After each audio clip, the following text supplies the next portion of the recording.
journalisme, c'est des principes éthiques, c'est des principes professionnels, vérifier ce qu'on diffuse, utiliser le langage de la communauté internationale, ne pas autant que possible utiliser le langage des adversaires, des ennemis, des combattants que vous couvrez.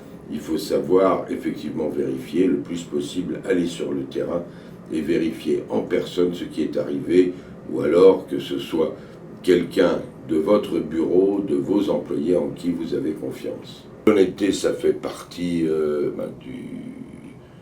des grands principes de notre travail. On montre ce qu'il y a selon les règles de la profession.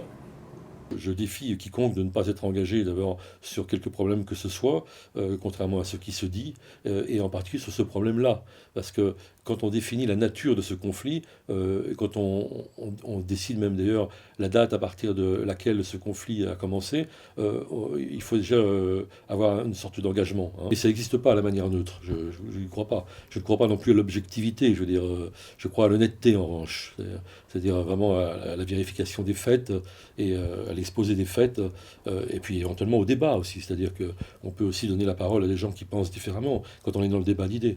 Mais je ne crois pas du tout qu'on puisse avoir une information supposément objective, ni là-dessus, ni sur le reste d'ailleurs, mais là-dessus en plus il y a la passion qui se greffe. C'est vraiment une question très compliquée, on peut difficilement être totalement objectif. Quelqu'un nous avait compilé les mails à l'époque des téléspectateurs, et alors c'était plutôt intéressant parce que tu lisais cette compile de mails, au début on était vraiment totalement pro-arabe, à mort, c'était pro-palestinien, c'était flagrant.